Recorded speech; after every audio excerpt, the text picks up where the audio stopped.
caros ouvintes, né? O podcast mais ouvido pelos plantadores de cebolinha na região do sudeste goiano. Que dão cambalhota. Estamos aqui recebendo mais uma podcaster também. A gente já recebeu aqui, né, a Gabi do MIPINDI. Agora, a ilustre presença aqui da Renata Maron. Obrigada. Muito obrigado pelo seu tempo. Você que apresentou muito bem aqui o BioSummit agora nessa manhã. Sim. Queria saber de você o que você está achando dessa segunda edição do BioSummit. Maravilhosa, né? A gente falar de um potencial de crescimento no mercado de bioinsumos hoje no Brasil. Se a gente pegar um recorte, a gente tem de participação hoje dos bioinsumos, eles representam 5%. Então, quando a gente fala 5% dentro do mercado total de defensivos, parece pouco. Mas não, é gigante a oportunidade. A gente saiu de 3% nas últimas 3, 4 safras, hoje para 5%, com potencial enorme de expansão.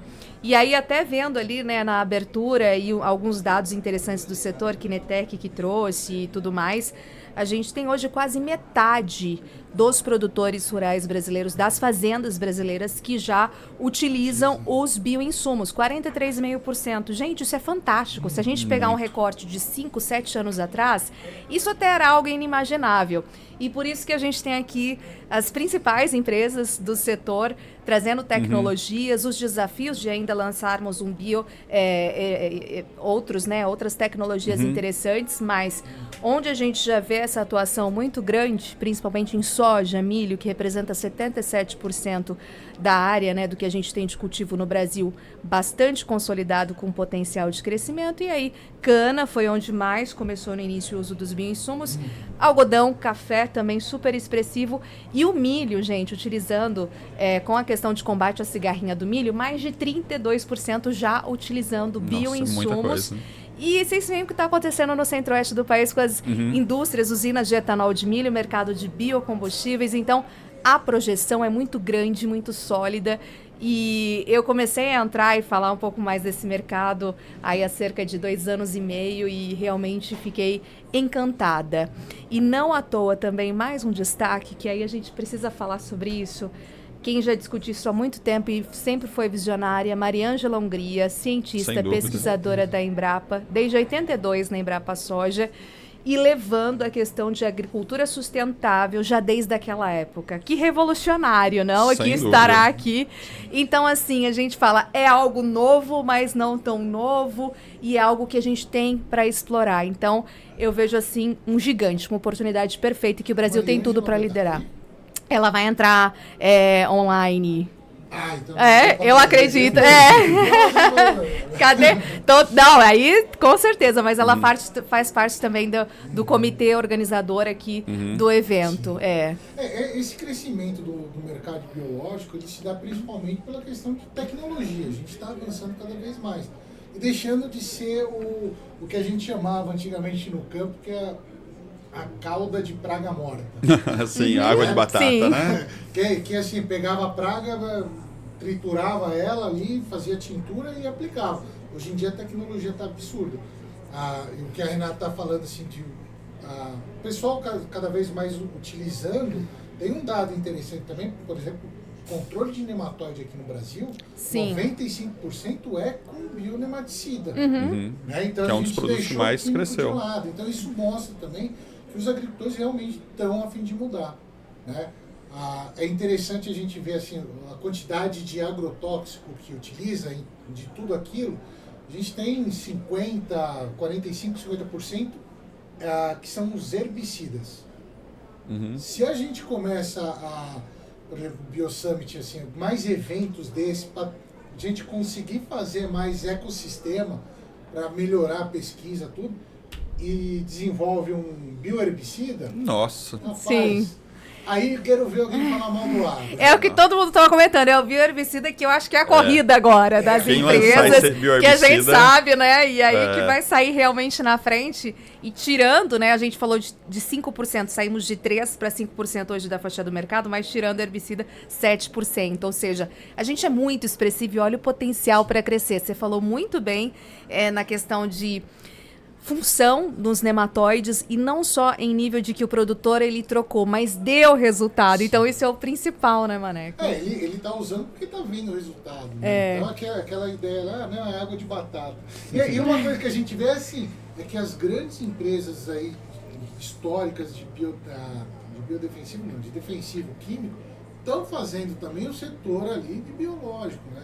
Sim. Então se não tivesse resultado, isso também não estaria acontecendo. Com certeza, com certeza. E o que a gente vê dessa questão de avanços, né? Mesmo ali no painel de abertura, o que a empresa também está fazendo do setor privado, a gente teve ali, tivemos o Marcelo Brito, do consórcio Amazônia Legal, a própria presidente da Embrapa, Silvia Massurra, trazendo aí insights muito valiosos, e eu vejo a pesquisa e a ciência pautou, sim, o agro no Brasil nos últimos tempos e continua. Ali, quando ela fala sobre mercado de baixo carbono, por exemplo, carne carbono neutro, soja carbono neutro, e isso eles estão conseguindo agora medir realmente para a gente colocar até dentro do plano safra essa questão de conseguir trazer essa medição e estimular ainda mais o uso de uma agricultura sustentável, porque o produtor vai poder tomar o crédito com mais acessibilidade. Então isso é ótimo, você une setor público, setor privado, grandes aqui empresas de logística, distribuição, além das que trazem inovação. Aqui é o ecossistema que a gente está comentando, não? Sem dúvida. Renata, eu queria perguntar a você, jornalista de formação, como foi você entrar nesse mundo agro? Que você hoje está totalmente inserida no agro como jornalista. Sim. Como que foi essa entrada nesse mercado? Olha, faz mais de 20 anos.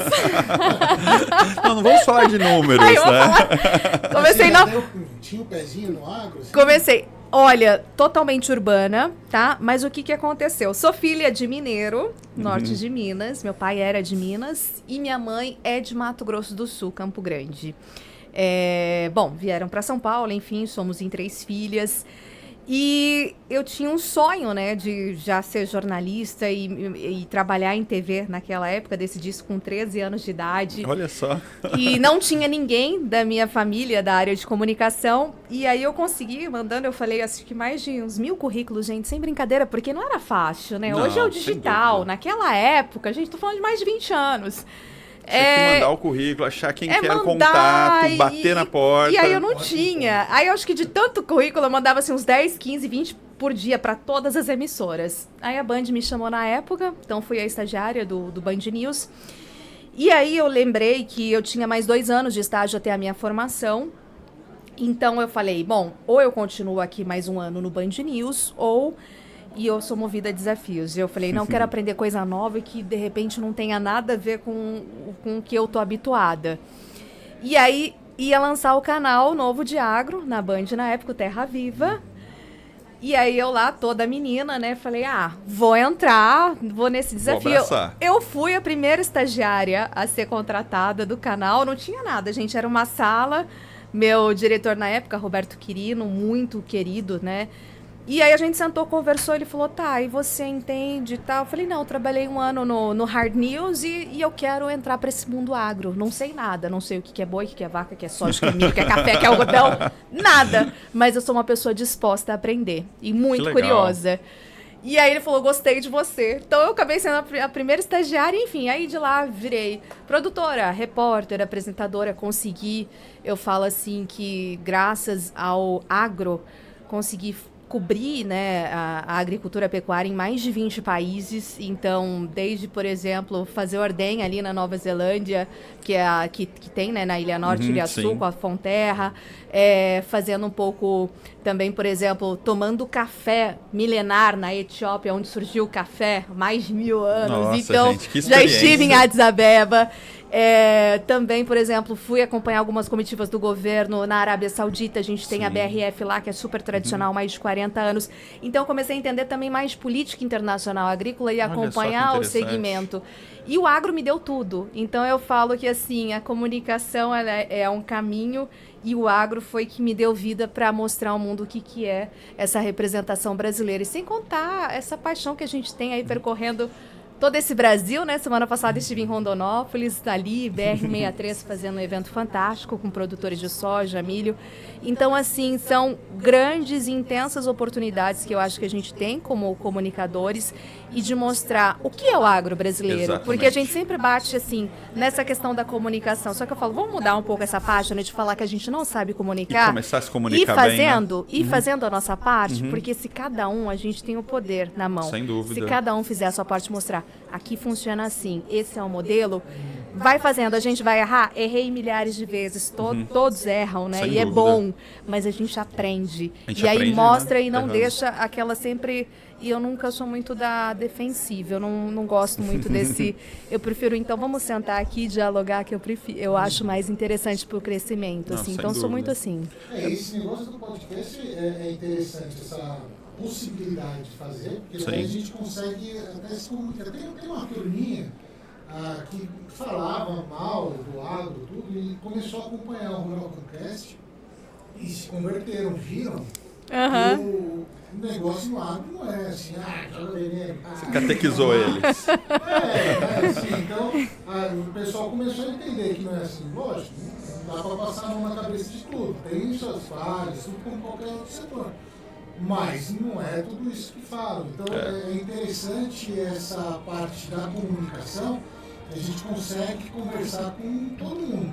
Né? O pessoal fala assim, a gente sabe falar do agro para o agro, do agro para a cidade. Sim. É o que você falou, vamos parar de repetir isso e vamos só falar. E vamos fazer. Parar de falar, discussão. Eu sou muito ação. E eu acho que essa questão que eu vejo hoje, né, a gente trazendo um mapa, acho que da realidade de cada um, eu consegui, assim...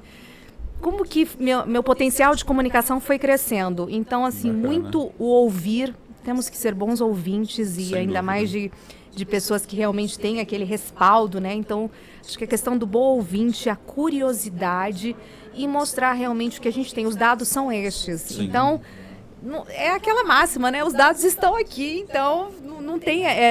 o que está errado, né, Maneco? A gente não é a favor de um desmatamento legal, isso não. Sem dúvida. Mas a gente quer mostrar, assim, que aqui existe LPF, que aqui existe cobertura de solo, que aqui a gente tem pesquisa e ciência muito aplicada, temos o Código Florestal mais rigoroso do mundo, área de preservação permanente preservada, exemplos de biodiversidade na Amazônia, que compõem 9 estados, não é só a questão ali do Amazonas, então a gente precisa falar. Sim, Sem dúvida.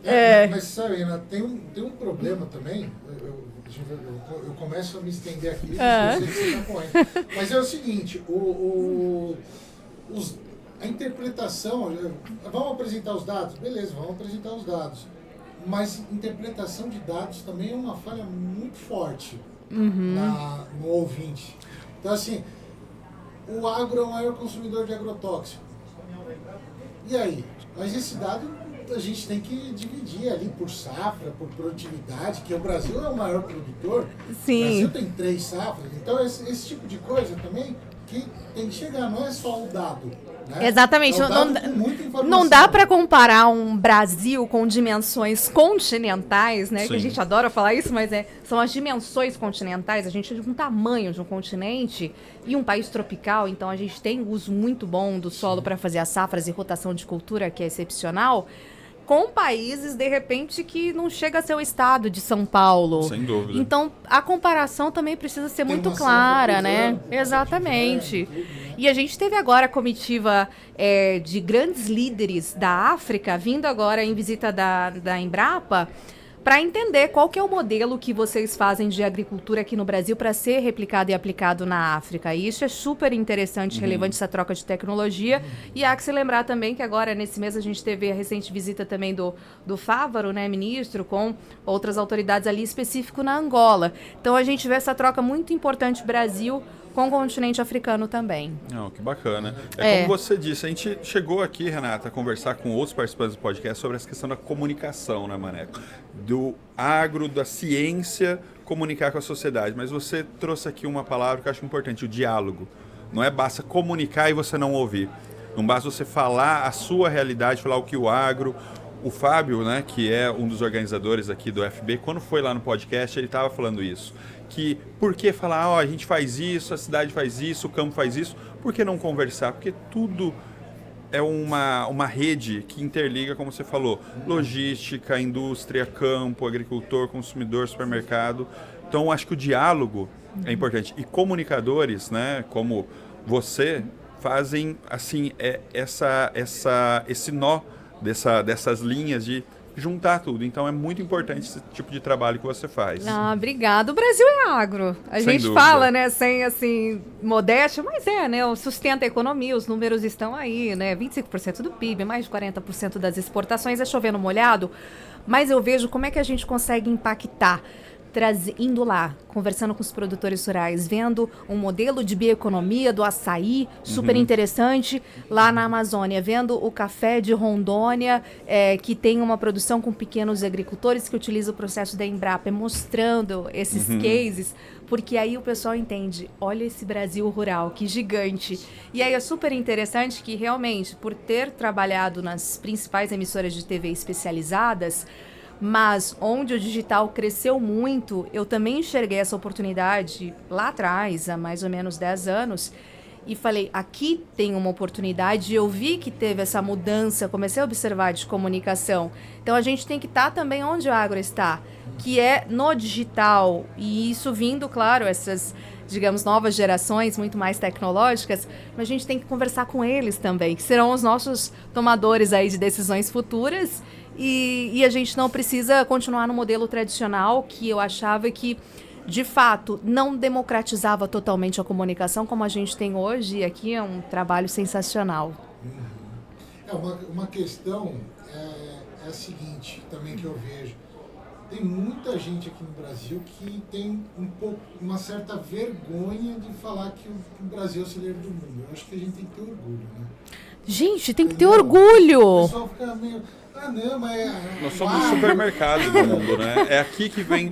Todo mundo vem buscar o seu alimento. E o pessoal vem aqui para aprender também a ciência, toda a tecnologia. Gente, é o que a gente falou dos líderes africanos. Antigamente, como é que acontecia? Nós íamos muito para lá, Farm Progress Show, eu acompanhei diversas emissões, etc., Brasil afora. Hoje, esses grandes líderes, não, eles estão vindo pro Brasil. A gente está recebendo. O que vocês fizeram aqui de tão revolucionário que cresceram mais de 400% em produtividade? Então, assim, isso é muito gratificante. E aí mostrar realmente que qual é o nosso papel como sociedade. Eu estive agora, né, também por chance de trabalho, e sou muito grata, em janeiro, em uma das principais fazendas da Carolina do Sul, de algodão. Então, tem histórico aí de muitos séculos, né? E como eles não se envergonham da sua história e realmente até chamam a atenção para aquilo. Viveram um momento onde eles era a principal fazenda de algodão na época, e escravizaram muitos negros ali durante aquele período dos Estados Unidos e dentro de uma fazenda de algodão.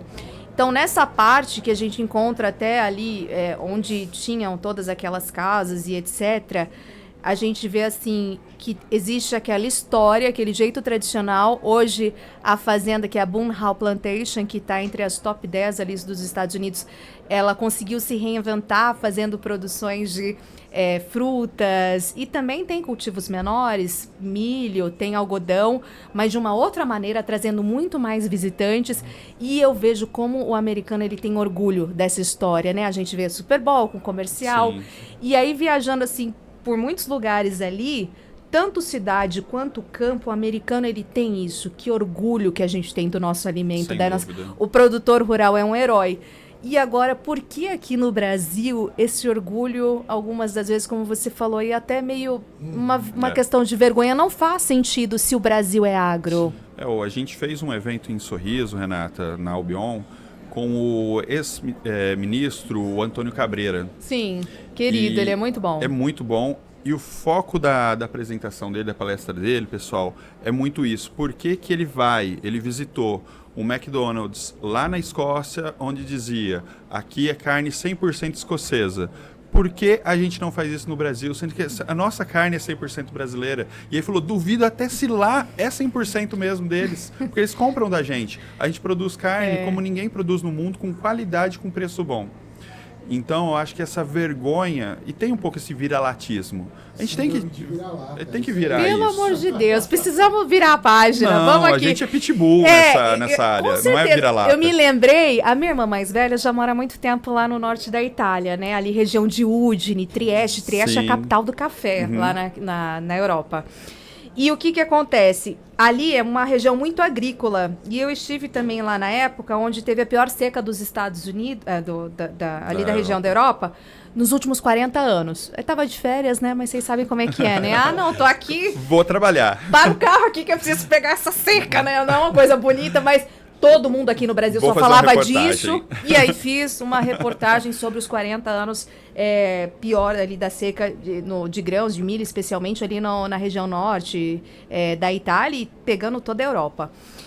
E aí eu me lembrei que na hora de ir embora, o aeroporto ali de Trieste, que é muito bonitinho, pequenininho, tinha uma área que era só voltado para os produtores rurais agrícolas, os produtores da região, e falando... comprem produtos Friuli Venezia Giulia, que é a região ali. Sim. E eu fiquei encantada. Aí tinha mel, tinha geleia, tinha os produtos tradicionais e tão bonito, dispostos no aeroporto. Então era uma área só dedicada a esses produtos agrícolas. Comprem produtos aqui da região. E no estádio de futebol do Udinese, eles pararam também em alguns momentos. Gente, valorizem os produtos agrícolas aqui da região. Vinho, queijo, geleia. Que bacana. Eu achei isso tão fantástico. E aí, me lembrou que você falou do Cabreira, que eu voltei, eu lembro que eu fiz até um post. Por que a gente não faz isso em todos os aeroportos agrícolas do Brasil, que a gente tem milhares? Colocar só algumas prateleiras bonitas e deixar ali disposto... Valorize o agro, compre o agro. Gente, isso não é difícil de fazer. Sem dúvida. Não é? Falta de vontade. Eu acho que é uma cultura mas também não é nossa, interessante? de mudar essa mentalidade. Sem dúvida, E são interessante. coisas que não, assim, não demanda assim, precisa de uma grande estrutura. Mas eu acho que nos aeroportos agrícolas vamos fazer isso. É uma coisa que já é para ontem. O marketing. Precisa fazer o marketing. Basta a gente fazer bem. A gente tem que falar para as outras pessoas que a gente faz bem. Né? Sim, com certeza. Também produtos nossos, né? Sem dúvida. Eu fiz lá um Rural Campcast uma vez e a gente estava discutindo isso aí. A gente estava falando de plantas nativas, de frutas, né? Mas a gente tem tanta fruta maravilhosa nossa, mas o pessoal prefere a maçã, o abacate, coisas de fora. Né? E a gente tem grumichama, a gente tem araçá, a gente tem as frutas nativas, né? Então, eu acho que tem assim, a gente tem que começar a valorizar mais a nossa tecnologia, a nossa ciência, a nossa fauna, a nossa flora. Tem muito disso ainda que a gente tem que melhorar.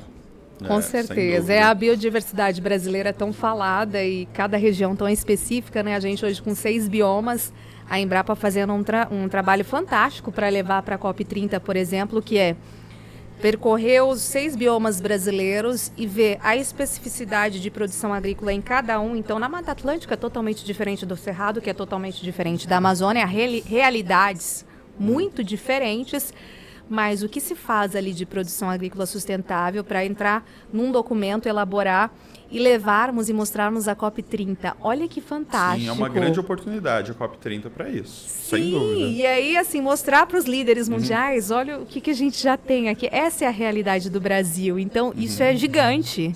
Sem dúvida. Renata, agradecer o seu tempo. Eu sei que está corrido. Você está aqui, mas já está indo para outro evento. Sim. Mas assim, o papo estava muito bom. Né? Ai, gente, eu queria voltar. Ó, então, já gostei. Vamos fazer um mais longo com mais tempo.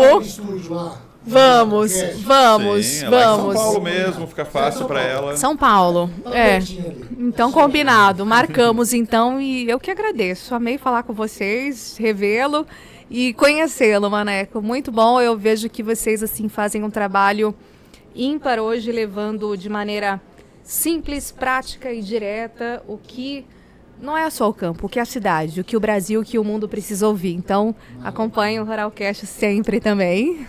Maravilha, bom saber. Obrigado aí por... Uma ilustre ouvinte aí do podcast. Pois é, vou escutar agora saindo na estrada. Obrigado pela presença. Obrigada. Esperando lá no estúdio. Tá bom, muito obrigada, viu? Ótimo evento para vocês. Obrigado, Renata. Aqui na Geral e dar um tchau, pessoal. Até mais, pessoal. Tchau.